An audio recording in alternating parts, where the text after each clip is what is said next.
Bonjour à tous, je suis Mariam Ouattara de la société Diaspora Service. Je me suis installée en Côte d'Ivoire en 2016. J'ai créé la société Diaspora Service en 2020.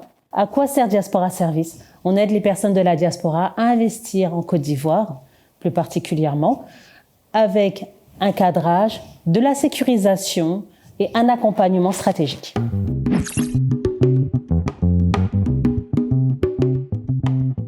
Dans ce podcast, je ne vais pas vous dire quoi faire. Je vais vous expliquer simplement ce que j'ai vu, ce que je vois actuellement sur le terrain, ce que des personnes ressentent, les soucis, les choses à ne pas faire, les choses à peut-être faire, comment investir, comment se cadrer, comment se sécuriser. Si j'arrive à faire cela, c'est que j'ai au moins abouti à quelque chose. Alors, je vais être très concrète, très pragmatique. Hier, j'étais en train de parler avec une personne justement de la diaspora qui m'a appelé en urgence en me disant « j'ai besoin d'un géomètre, vraiment, c'est urgent, je n'arrive pas ». Donc moi, je lui ai dit « écoute, d'abord, je vais te poser quelques questions ». Non, il était très agacé, il voulait avoir sa chose. Donc, je lui dis « ok, d'accord, c'est pourquoi un terrain, la personne a acheté un terrain en urgence. Première erreur, l'urgence, on va y revenir. Je lui dis « ok, qu'est-ce que tu as sécurisé ?» Le monsieur bug un peu et puis il me dit non mais t'inquiète, c'est quelqu'un qui est connu, c'est quelqu'un qui est haut placé et il y a déjà des personnes qui ont investi auprès de cette personne-là. Je dis ok, d'accord, mais il y a quoi de sécurisé là-dedans? Et en fait, au final, il s'est rendu compte qu'il n'y avait rien de sécurisé. Et bien au contraire, il y avait des gros soucis dessus, mais comme il était dans l'urgence, comme il fallait à tout prix, parce que le mot magique, c'est si tu ne le prends pas maintenant, ça va augmenter. Et c'est ce qu'on lui a dit. Si tu ne le prends pas maintenant, tout le monde a pris. Telle personne a pris, telle personne a pris. Donc, il a sauté sur l'occasion. Et au final, de gros problèmes derrière. Donc, ce n'est pas une question d'investissement, c'est une question de rapidité. La rapidité est l'ennemi de l'investissement. Ça, il faut se l'ancrer dans la tête. La rapidité est l'ennemi de l'investissement. Cette personne pensait bien faire. Mais au final, ce n'est pas une question d'âge. Ce n'est pas une question de timing. C'est une question de cadrage. Il faut se cadrer. Il faut poser la sécurité. Il faut se dire, OK, je vais là, mais est-ce que vraiment j'ai cadré? Parce que actuellement, la même personne, je vous dis les problèmes qu'il y a derrière ce terrain qui était bien placé à Bassam, incroyable. Investir trop vite, sans cadre. Et, pour être très honnête, j'ai fait la même erreur. Moi-même, personnellement, quand j'ai débuté, que je suis arrivée, avant que j'arrive en Côte d'Ivoire il y a 10 ans, j'avais vu un endroit qui m'avait plu. Et donc j'avais dit non, cet endroit-là, il me le faut. On a demandé, comme la plupart des personnes, aux proches, qui nous ont dit, pas de problème, on va te trouver un coin à cet endroit exactement. Nous avons fait ce qu'il fallait faire, nous avons acquis un bien là-bas, mais sans cadre, sans sécurité. Et au final, je vous emmènerai un jour sur ce terrain-là. À peine on a commencé à vouloir faire des travaux dessus, on s'est rendu compte, ah non, ça ne se passe pas comme ça. Il faut passer là-bas, il faut aller à la chefferie, il faut payer ceci, il faut payer cela. Si dès le départ, on avait pris notre petite fiche, on avait quadrillé, on aurait dit « Ok, on fait comme ci, comme ça, ça ne serait pas passé. » Mais très bientôt, vous verrez. En plus, c'est un coin sympa, hein. Mais la finalité, je vais vous dire la vérité, parce que sur les réseaux, souvent on ne le dit pas, ce terrain, il ne nous appartient quasiment plus. Pourquoi? Parce qu'on ne l'a pas cadré. Et donc, par exemple, sur 300 mètres carrés, il ne nous reste que 100 mètres carrés. Et ça, c'est pour un prochain épisode. Donc, que ce soit pour n'importe quelle personne, la chose à faire, c'est ne pas se dépêcher, ne pas aller vite, ne pas suivre la pression des familles, des proches, des amis, des gens, des réseaux.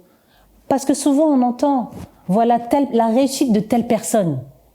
Oui, d'accord, mais derrière, est-ce qu'il a été accompagné? Ou est-ce qu'il a été par lui-même? Que s'est-il passé? Quand vous voulez investir, quand vous voulez faire quelque chose, ne regardez pas à gauche, à droite. Sécurisez. Quand vous y allez, prenez la décision mûrement réfléchie. Après, ne vous dites pas que vous procrastinez. Il y a deux façons de faire. Il y a, oui, je procrastine, on dit oui, on va faire ci, on va faire ça, et la personne ne bouge jamais. Et mettre les socles, mettre les bases dans votre investissement n'est pas de la procrastination. Écoutez, moi, j'ai vécu pendant 40 ans en France. J'ai vécu là-bas, je travaillais dans les transports en commun comme beaucoup de personnes. Donc, je connais les difficultés, je connais les galères. Je sais qu'on veut investir, c'est-à-dire qu'on a la volonté. Mais on économise pendant des mois, voire même des années pour pouvoir faire quelque chose. C'est pas pour arriver ici et puis se dire punaise, on s'est fait avoir, comment on va faire? Non. Donc, je connais la crainte, je connais cette peur. C'est pour ça que je dis qu'il faut sécuriser. Mais il ne faut pas se dire, ouais, maintenant j'ai 30, 40 ans, c'est fini, c'était pour les autres. Non. Nos parents, ils ont investi. Où je dis, et là j'encourage tout le monde, où je dis que nous, on n'a pas le droit. On n'a pas le droit de se dire oui, mais non, on a la crainte. Pourquoi? Nos parents sont partis en Europe. Ils sont, comme on dit, ils sont venus se chercher. Ils sont partis se chercher. Ils nous ont donné la possibilité d'avoir une éducation. Voilà, on se connaît. Maintenant, avec le savoir qu'on a, on peut investir. Quadrillons, sécurisons-nous et investissons. C'est vraiment la base. Ne faisons pas attention aux personnes qui ont 40 ans, 50 ans. Investissons de la meilleure des façons. N'écoutons pas les gens qui pensent que c'est en arrivant là, on investit et paf, ça y est, la personne elle a tout eu ou quoi. Non. J'étais en réunion avec une personne qui a investi, cette personne-là c'est au Mali. Il y a une personne qui a investi au Mali et qui ont acheté des têtes de bœufs, des moutons, etc. Lui, il est en France. Il a envoyé l'argent au pays pour investir dans l'agriculture et dans le bétail. Comme il a fait la même façon que nos parents ont fait, qu'est-ce qu'on fait? On propose à quelqu'un de la famille de gérer. Qu'est-ce qui s'est passé? Les vaches ont eu des petits. Au fur et à mesure, moi je suis dans le domaine, donc j'ai déjà entendu cette chose plusieurs fois. Il y avait deux bébés, il y en a un qui est décédé. Après, au fur et à mesure, le deuxième est décédé. Puis après, la maman. Et le monsieur s'est retrouvé avec 0. Pourquoi? Parce qu'il n'a pas sécurisé. On investit avec l'émotion. C'est l'erreur à faire. Investir avec l'émotion. N'investissons plus avec l'émotion. Investissons avec sécurité, cadrage, intelligemment. Et ça ne veut pas dire que la personne est stupide. Non, pas du tout. Pas du tout. La personne a été avec l'amour de pouvoir faire quelque chose au pays. Il y a des choses à faire au pays. Et ça, ne le négligeons pas et ne pensons pas que c'est pour les autres. Depuis le début, je vous dis que moi-même personnellement, dans mes débuts, j'ai investi rapidement. La personne qui a acheté du bétail, rapidement. Les parents qui ont investi en faisant confiance à des personnes, des proches, etc. Les conséquences de tout cela, c'est le manque de vision. Il n'y avait aucune vision. C'était, je ne sais pas pourquoi j'ai investi exactement, où je veux arriver, quel est le process à prendre. Donc ça, c'est très important. Le montage, donc, il est trop fragile. L'argent, en fait, c'est comme s'il était bloqué. Parce que là, que ce soit la personne qui a fait les bœufs, le pauvre, il a investi, il n'y a pas de problème. Il y a des bébés, donc il attend que le cheptel, il grandisse. Ça n'a pas été le cas. Les terrains qui ont été achetés, on attend de pouvoir construire, faire le mur. Non, au final, on vous dit non. Au final, on vous reprend votre terrain. La conséquence aussi à voir, c'est le mental. Psychologiquement, c'est incroyablement difficile de pouvoir se dire, ou de dire même aux proches qui des fois nous ont dit « Mais est-ce que tu es sûr que tu veux investir en Afrique ?» Le fait de se rapprocher et de dire « Bon, en fait, sur ce coup-là, je me suis planté. » Et ça, c'est arrivé à beaucoup de monde. Et là, je donnerais même le courage aux personnes à qui c'est arrivé. En fait, comme j'aime bien dire, ce qui ne tue pas rend plus fort. Vous ne retomberez pas 2 fois dans le même problème. Vous savez que maintenant, il faut sécuriser, il faut cadrer. Il ne faut pas faire simplement confiance à une personne parce qu'elle te dit « T'inquiète pas, je suis quelqu'un de connu, je vais t'aider ». Non. Sécurisons et avançons.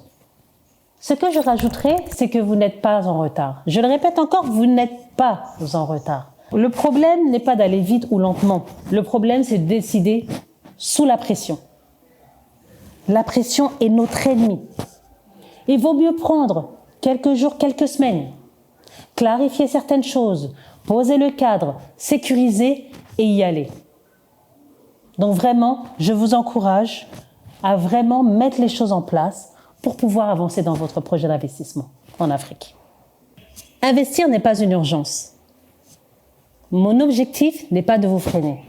Mon objectif est de vous permettre d'éviter certaines erreurs. Si ce podcast vous a aiguillé, vous a conseillé, vous a permis d'y voir plus clair dans votre projet d'investissement, j'en suis ravie. Ce qui est à retenir, ici on ne se presse pas, on se sécurise.